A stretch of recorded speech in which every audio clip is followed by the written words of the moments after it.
Hello, my long lost YouTube friends. Amy here from VSG to be the real me with a very, very overdue video. I did my last VSG update on the 8th of June, which was week 51, and it's now, what is it today? I don't know, like the 14th or something of October. And I'm at week 69. So 18 weeks is a very long time between videos. But I'm here, and that's the main thing. So, just a quick recap of what weight I was back then. So the 8th of June, I was 76.4 kilos or 168.4 pounds. And today, at week 69, I'm 78.4 kilos or 172.8 pounds. So that's a 2 kilo gain in 18 weeks, which I have a very good reason for.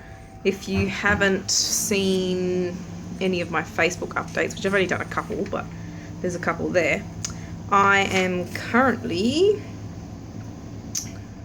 what's today, Wednesday, 17 weeks and 4 days pregnant. So that's the explanation for the weight gain, which I'll get into in a second. So since my high weight of 124 kilos or 273 pounds, I'm down 45.6 kilos. So I'm backed away from that 50 kilo mark, which kind of sucks, but anyway. Or 100.5 pounds lost. And since surgery of 116.4 kilos or 256 pounds, I've lost 38 kilos or 83.7 pounds. So I conceived on the 27th of June. So, yes, I was tracking and trying, hence why I know. So, yeah, you can open them. So back then I was 76.8 kilos. I have to go my mom. So back then I was 76.8 kilos. And then I'd kept my weight steady. Hello. There you go. Hey. You're welcome. I'd I'd kept my weight steady for the first, how many weeks was it? Got it written here. So when I got through the first 15 weeks of my pregnancy, sorry, this is so long way around this. First 15 weeks of my pregnancy, I averaged about 75.5 kilos. And then within a week, I'd put on 2 kilos to be at 77.5. And since then, I've put on another kilo in another almost 3 weeks. So I'd noticed within that first 15 weeks, I'd noticed obviously my stomach was filling out and getting hard and all of that sort of stuff. My butt and my thighs were starting to fill out. And then, so I was wondering why I hadn't actually put on any weight within that first 15 weeks because I could feel it. I could definitely feel it in my pants, which were getting a bit tight. And then once the weight hit, I was like, okay, this is finally here. Not that I want it, but at the same time, it's all, you know, my uterus and all of that sort of stuff. So, and obviously a baby. So at nearly halfway, I've put on like 3 kilos. So obviously most of the growth will happen in the last 4 months. And then the last month will be the biggest weight gain. But, I mean, not that it matters because it's obviously to grow a human. And from what I've read and what I've heard from other weight loss surgery patients that are pregnant or have had babies, they lose their weight pretty damn quickly afterwards. So, what's pregnancy like after sleeve? My first pregnancy was no problem. I never got sick. I ate normal food and huge amounts like I always did. So that was all fine. But this time, obviously, I can't get in the calories to sustain, you know, the growth in like just a couple of meals a day. So basically what I do is graze most of the day. I'll have a piece of toast as soon as I get up, because I've gone all night with no food and I'm starving. It's quick, it's easy, and it's normally the start to my day, and it helps settle my tummy and stuff like that, just so I feel a bit better. And I also have a piece of toast right before I go to bed, which takes me through the night a little bit, but also helps with that settling the tummy at the end of the day sort of thing. And I have several small meals a day, so I might eat like 5 or 6 times during the day, whether it's like, still just a cheese stick and a couple of crackers or whatever I eat. I eat often. My surgeon had told me when I was telling him that I was going to start trying to get pregnant, he'd told me to keep portions small but often, which is exactly what I'm doing, only because the ligaments in your body stretch and start to prepare for obviously carrying a big baby, but also having birth, like giving birth and all that sort of thing. So your stomach can stretch too, and quite easily. So I need to be very wary of how much I'm actually eating at once. In a minute, 5 minutes.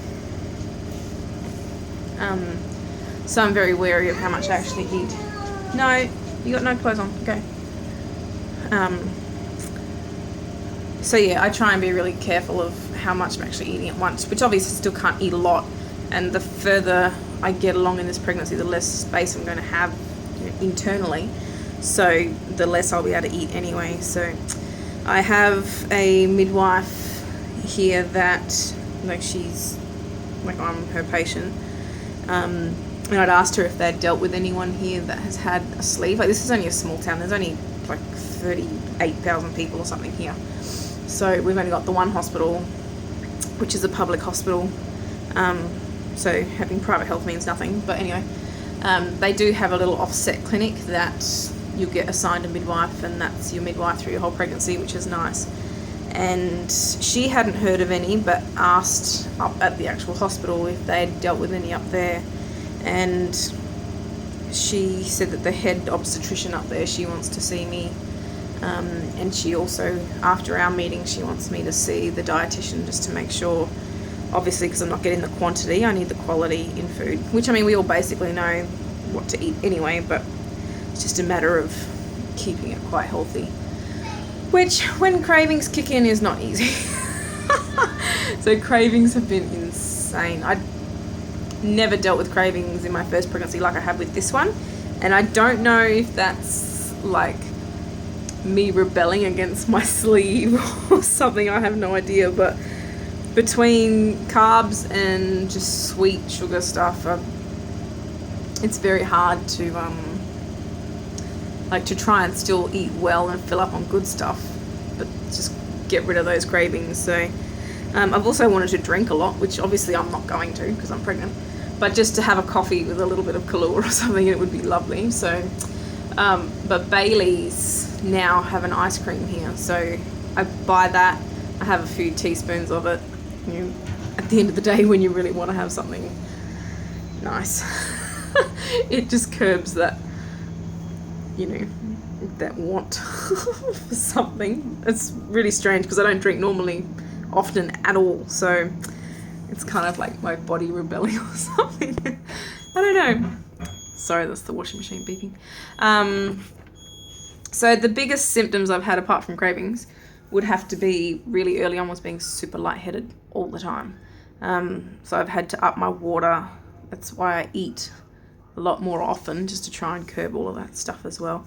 And why I graze through the day, just to try and stop me from passing out, basically. So that's been working really well. And I was probably, by about week 7 or 8, started to calm down a lot. So it's not as bad now, unless I have a day where I don't have a lot of water. I feel it very, very quickly. So that's about it. I have to keep up with my blood work, obviously, to make sure everything's okay. My vitamin D was low last time, which doesn't surprise me because it's been winter, so I've been covered up all the time. I did go to the pharmacy and they have vitamin D drops. So when I went to my surgeon last time, they gave me an injection and it was all good. But this, I can't get that where I live. So I went to the pharmacy. They had drops in like an eye drop kind of container. And I think it was like $36 or something. But it's meant to be 400 odd drops. So it's over a year's worth of vitamin D drops. So I just put one on my tongue a day and that's it. So I still take prenatals, which I always have. And I also take a folic acid tablet a day just because my prenatals don't have enough folic acid. But that's all I do, and my last bloods came back fine. So we'll keep an eye on that and see how I progress through the pregnancy. But apart from that, I feel fine. Obviously, I'm knackered by the end of the day, and it's extremely exhausting, as we all know. Well, those of us that have had babies know how hard it is to actually grow a human and how much it takes out of you, especially when you've also got another child to run around after. So it's coming into summer here, so by November it's going to be hot as hell here. So I was pregnant with Amani through summer, but I was huge then, so it'll be very, very different this time around, but it's still hot and it still sucks. So anyway, coffee was a big one. I was drinking probably 6 cups of coffee, like just instant coffee, a day at home. And then it was almost like as soon as I found out that I was pregnant, it started to back off and I didn't want it as much. And I was flat out drinking 1 coffee a day. I could barely finish one. And then in the last, I want to say once I hit 17 weeks, the coffee has come back. Like I've wanted it again, which is a bit strange coming into summer, but I like the taste of it again and I actually want to drink it. So that helps with liquids a little bit. But I've had water bottles in the fridge to always have cold water ready to go. The pregnancy and the cold ice sort of thing is always a very, very common aspect of it, but it seems to go down well. So do what you can when you need bits of fluids. So anyway, apart from that, not a lot's happening. I mean, obviously Marnie's got school. This is her last term at preschool. Then she'll go to transition at big school next year. We're going to be going on a little road trip mid-November, down to Adelaide and Melbourne and stuff to have a look around before baby comes, and Alex has some time to burn by the end of the year for holidays anyway. That's about it. As you can see, in the last 18 weeks, my life's so exciting. Oh, hilarious. Anyway, I've got my hair redone again today. As you can see, I went short, and this is the 3rd time I've had it cut, and it's only getting shorter and shorter each time I cut it, so I may be bald by the time this baby comes. Also, I'm due the 21st of March, which is actually my grandma's birthday, who passed away a couple of years ago, so we'll see how that works out. And it's a couple of weeks before Amani's birthday, so we'll have back-to-back birthdays, which is so common in my family. There's a lot of us. I've got Amani and 2 of my nieces all exactly a week apart, so depending when this one comes, it could be 4 of them exactly a week apart, but we'll see what happens. So I'll just get up and show you guys a bump pic. It's kind of been a little bit, I wouldn't say it's a mindfuck, because obviously I'm pregnant and I know it's going to get bigger, but just the weight gain, and I'm kind of at this stage where my tummy's not full and round and, you know, this perfect baby bump, but it's filling out like the tummy that was left from weight loss. I never had a huge apron or anything like that, but obviously that tummy's got to fill up before baby does. So anyway, I'll show you my bump. Sorry, my phone's not going to switch, but that's what I'm working with. I don't know if you can even see it. So that's 18 weeks. So by the end of the day, it's getting rock hard, and it's already almost 4:30 here, so it's getting late. But yeah, I can feel it like in my ass and my thighs and all of that sort of stuff. But Bobby's getting big. Well, I'm wearing black, so you can't see it from the front. But yeah, that's another baby Nunez ready to go. Well, not ready to go because I've still got to cook.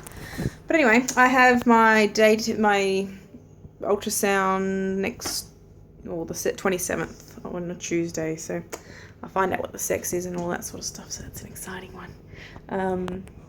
Yeah, apart from that, I'll do another update soon, hopefully. Got to get back into the swing of this. I always wanted to find pregnancy videos and then never found any, but haven't made any myself, so hopefully I'll be able to get some made for other people that get pregnant while having a sleeve. Okay, that's it. I'm already over 15 minutes, so I'll chat to you guys soon. Bye.